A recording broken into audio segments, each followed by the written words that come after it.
Suspend ಆಗಿದೆ. ಕಾರಣ ಸ್ತ್ರೀ ಶಾಪದಿಂದ ಅಂತ ಪುರೋಹಿತರು ಹೇಳಿದ್ದಾರೆ.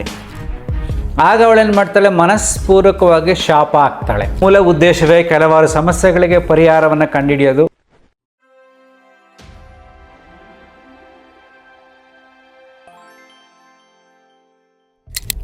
ನಮಸ್ಕಾರ ಸ್ನೇಹಿತರೆ,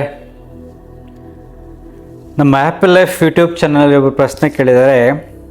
ಗಂಡ ಕೆಲಸ ಕಳ್ಕೊಂಡಿದ್ದಾರೆ, ಸಸ್ಪೆಂಡ್ ಆಗಿದೆ. ಕಾರಣ ಸ್ತ್ರೀ ಶಾಪದಿಂದ ಅಂತ ಪುರೋಹಿತರು ಹೇಳಿದ್ದಾರೆ. ಕಷ್ಟ ಬಂದಾಗ ಜ್ಯೋತಿಷಿಗಳ ಹತ್ರ ಹೋಗ್ತಾರಲ್ಲ, ಆವಾಗ ಹೇಳಿದ್ದಾರೆ ಅದನ್ನು ಪರಿಹಾರ ಮಾಡೋಕ್ಕೆ 4800 ರೂಪಾಯಿ ಖರ್ಚಾಗುತ್ತೆ ಅಂತ ಹೇಳಿದ್ದಾರೆ. ಇದು ನಿಜನಾ, ಹೇಗೆ ಮಾಡಿಸ್ಬೇಕಂದ್ರೆ ನನ್ನನ್ನು ಕೇಳಿದ್ದಾರೆ.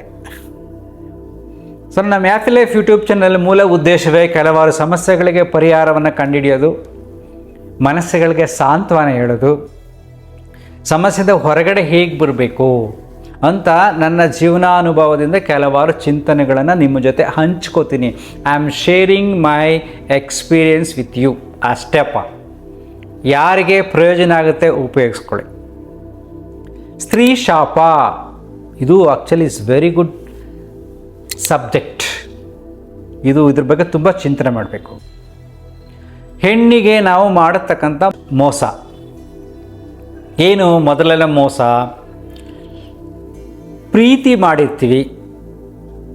ಒಂದು ಹೆಣ್ಣು ನಿಮ್ಗೆ ಸಂಪೂರ್ಣವಾಗಿ ನಂಬಿರುತ್ತೆ, ಅದಕ್ಕೆ ಜೀವನ ಕೊಡ್ತೀವಿ ಅಂತ ಹೇಳಿರ್ತೀವಿ, ತುಂಬ ಚೆನ್ನಾಗಿ ಜೊತೆಲಿರ್ತೀವಿ. ಕೊನೆಗೆ ಆ ಹುಡುಗಿಗೆ ಮೋಸ ಮಾಡ್ತೀವಿ. ಆಗ ಅವಳೇನು ಮಾಡ್ತಾಳೆ, ಮನಸ್ಪೂರ್ವಕವಾಗಿ ಶಾಪ ಆಗ್ತಾಳೆ. ಒಂದು, ಇದು ಪ್ರೀತಿಗೆ ಸರಳವಾಗಿ ಅರ್ಥ ಆಗಲಿಕ್ಕೆ ನಿಮ್ಗೆ ಹೇಳಿದೆ. ಎರಡನೇದು ತಾಯಿಯ ಶಾಪ. ತಾಯಿ ಮಕ್ಕಳನ್ನ ತುಂಬ ಪ್ರೀತಿಯಿಂದ ಸಾಕಿರ್ತಾಳೆ. 9 ತಿಂಗಳು ಹೊತ್ತು ಸಾಕಿ ಅದರ ನಾನಾ ಕನಸುಗಳನ್ನು ಕಟ್ಕೊಂಡು ನಾನಾ ತ್ಯಾಗವನ್ನು ಮಾಡಿ ಸೇವೆಯನ್ನು ಮಾಡಿ ಮಗುವನ್ನು ಬೆಳೆಸಿರ್ತಾಳೆ. ಅವನು ಏನೂ ಲೆಕ್ಕಕ್ಕಿಳಿದ ಕೃತಜ್ಞತೆ ಇಲ್ಲದೆ ದ್ರೋಹ ಮಾಡೋಗ್ಬಿಟ್ರೆ ಆ ಮನಸ್ಸು ನೋಯುತ್ತಲ್ವಾ. ಆ ಮನಸ್ಸಿಗೂ ಈ ಮನಸ್ಸಿಗೂ ಕನೆಕ್ಷನ್ ಇರುತ್ತೆ. ಅದು ಈ ತಾಯಿಯಿಂದನೇ ಬಂದಿರತಕ್ಕಂಥದ್ದು. ಈ ಮನಸ್ಸು, ತಾಯಿಯ ಮನಸ್ಸು ನೊಂದಾಗ ಮಕ್ಕಳಿಗೆ ಸಬ್ಕಾನ್ಷಿಯಸ್ ಮೈಂಡಲ್ಲಿ ಅದು ಗಿಲ್ಟ್ ಕಾಡುತ್ತೆ. ಅಂದರೆ ನಾನು ತಪ್ಪು ಮಾಡಿದಂತಕ್ಕಂಥ ಅರಿವು ಬಂದೇ ಬರುತ್ತೆ. ಅದು ಮನಸ್ಸಲ್ಲಿ ಇದ್ದೇ ಇರುತ್ತೆ. ಮನಸ್ಸು ಕನೆಕ್ಟೆಡ್, ಫೀಲಿಂಗ್ಸ್ ಅಂತ ಕರಿತೀವಿ ನಾವು ಅದನ್ನು. 10 ಜನ ಆರಾಮಾಗಿ ಕುಳಿತುಕೊಂಡು ಎಲ್ಲ ಖುಷಿಯಾಗಿರಿ, ಅಲ್ಲಿರ್ತಕ್ಕಂಥ ವಾತಾವರಣವೇ ಬೇರೆ. ಅದನ್ನೇ ಕೆಲವು ಸರಿ ನಾವೇನು ಮಾಡ್ತೀವಿ, ಯೋಗಶಾಸ್ತ್ರದಲ್ಲಿ ಕರಿತಾ ಇರ್ತೀವಿ ನಾವು, ಆರಾ ಅಂತ ಕರಿತೀವಿ. ನನ್ನ ಸುತ್ತ ಇರತಕ್ಕಂಥ ಒಂದು ಪ್ರಭಾವಳಿ, ಕೆಲವರು ಹಿಂದಿನ ಫೋಟೋಗಳಲ್ಲಿ ನೋಡ್ಬೋದು, ದೇವರ ಹಿಂದೆ ಪ್ರಭಾವಳಿ ಇರುತ್ತೆ, ಆರಾ ಅಂತ ಕರಿತೀವಿ. ಪಾಸಿಟಿವ್ ಆರಾ ಅಂತ ಕರಿತೀವಿ, ಪಾಸಿಟಿವ್ ಅಟ್ಮಾಸ್ಫಿಯರ್. ಈ ಜನರಲ್ಲಾಗಿ ಹೇಳ್ತಾರೆ ವೈಬ್ಸ್ ಅಂತ ಕರಿತೀವಿ. ಅಲ್ಲಿ ಹೋದಾಗ ಅವ್ರ ಮನಸ್ಸಲ್ಲಿ ಖುಷಿ ಇದ್ದಾಗ, ನಗುವಿದ್ದಾಗ ಒಂಥರ ಕುಳಿತಿದ್ರೆ ಖುಷಿ ಆಗುತ್ತೆ. That can be experienced. ಇದೆಲ್ಲ ಮನಸ್ಸಿಗೆ ಸಂಬಂಧಪಟ್ಟಂಥ ವಿಚಾರ. ಸೊ ನಿನ್ನನ್ನು ಸಾಕಿದಕ್ಕಂಥ ತಾಯಿಯ ಮನಸ್ಸು ಯಾವಾಗಲೂ ನೊಂದುಕೊಂಡು ಕೊರಗ್ತಾ ಇದ್ದು ನಿದ್ರೆ ಮಾಡದೆ ಒದ್ದಾಡ್ತಾ ಇದ್ದಾಗ ಆ ಮನಸ್ಸು ಖಂಡಿತ ಮಕ್ಕಳ ಮೇಲೆ ಪ್ರಭಾವ ಬೀರುತ್ತೆ. ಇದನ್ನೇ ಶಾಪ ಅಂತ ಕರೆಯೋದು. Totally scientific. ಅರ್ಥ ಆಗ್ತಿದೆಯಾ? ನೆಕ್ಸ್ಟು, ಇದಕ್ಕೆ ತಾಯಿಯ ಶಾಪ ಇದೆ ಅಲ್ವಾ, ಇದಕ್ಕೆ ಯಾವ ಪರಿಹಾರವೂ ಇಲ್ಲ.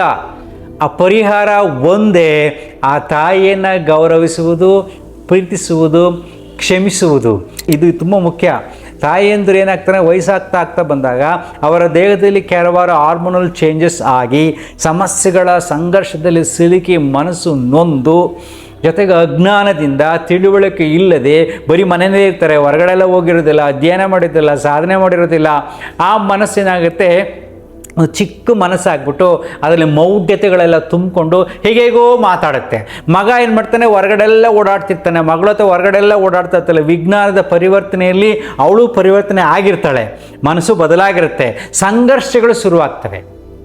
ಇಲ್ಲಿ ಆ ತಾಯಿಯನ್ನು ಅರ್ಥ ಮಾಡ್ಕೋಬೇಕು. ಏಜ್ ಆದಮೇಲೆ ಹೇಗೆ ಮಾತಾಡ್ತಾ ಇದ್ದಾರೆ, ಯಾವ ಏಜ್ ಸ್ಟೇಜಲ್ಲಿ ಮಾತಾಡ್ತಾ ಇದ್ದಾರೆ, ಅವರ ತಿಳಿಯುವ ಮಟ್ಟ ಹೇಗಿದೆ, ಈಗೆಲ್ಲ ಅನಲೈಸ್ ಮಾಡಿ ಕ್ಷಮಿಸುವುದು ತುಂಬ ಮುಖ್ಯ.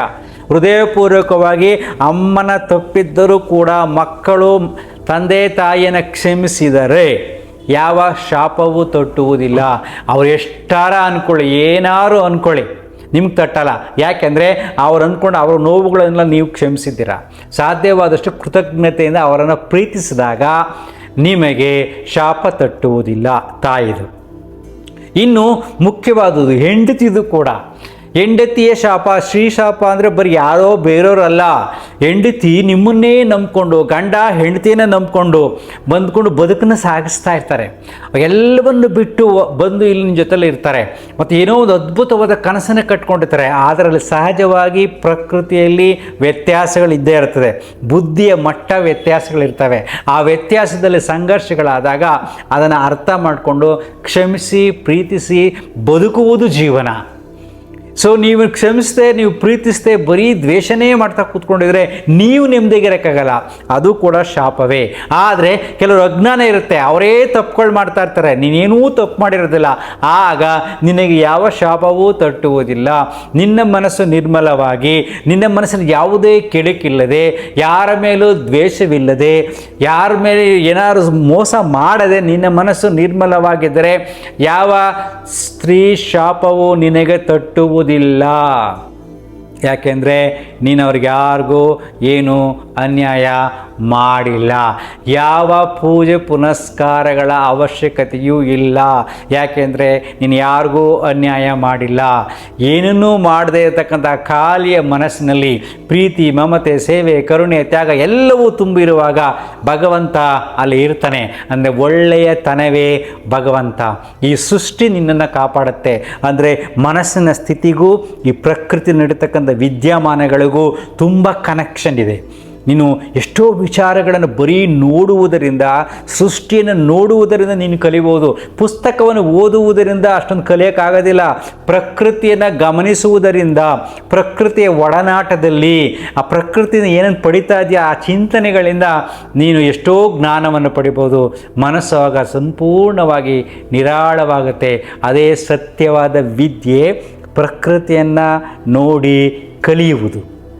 ಅರ್ಥ ಆಗ್ತಿದೆಯಾ? ಸೊ ಸ್ತ್ರೀ ಶಾಪದ ಬಗ್ಗೆ ನಾನು ಮಾತನಾಡಬೇಕಾದ್ರೆ ವೆರಿ ಸಿಂಪಲ್ ಸೂತ್ರ. ನನ್ನ ಆಜ್ಞೆ ಹೇಳೋದಲ್ಲ, ನೀವು ಯಾರಿಗೂ ಅನ್ಯಾಯ ಮಾಡಿಲ್ಲ ಅಂದರೆ ಯಾವ ಪೂಜೆ ಪುನಸ್ಕಾರಗಳ ಅವಶ್ಯಕತೆ ಇಲ್ಲ. ಖುಷಿಯಾಗಿರಿ. ಏಜ್ ಪ್ರಕಾರ ಕೆಲವು ವಯಸ್ಸಾದಂಗೆಲ್ಲ ಕೆಲವು ವರ್ತನೆಗಳು ಕೆಟ್ಟದಾಗಿರುತ್ತೆ, ಮಾತುಗಳು ಕೆಟ್ಟದಾಗಿರುತ್ತೆ. ಯಾಕೆಂದರೆ ಅದು ಏಜಿನ ಪ್ರಭಾವ, ಬುದ್ಧಿಯ ಪ್ರಭಾವ, ಹಾರ್ಮೋನಲ್ ಚೇಂಜಸ್ ಪ್ರಭಾವ, ಎಲ್ಲದ ಪ್ರಭಾವದಿಂದ ಆಗ್ತಾ ಇರ್ತಾರೆ. ಅದನ್ನು ಅರ್ಥ ಮಾಡ್ಕೊತ ಸಾಮರ್ಥ್ಯ ನಿನ್ನಲ್ಲಿರಬೇಕು. ಅದನ್ನು ಅರ್ಥ ಮಾಡಿಕೊಂಡು ಕ್ಷಮಿಸ್ಬಿಟ್ಟು ನಿನ್ನ ಪಾಡು ನೀನಿದ್ದರೆ ಯಾರ ಶಾಪವು ನಿನಗೆ ತಟ್ಟುವುದಿಲ್ಲ. ಅರ್ಥ ಆಗ್ತಿದೆಯಾ?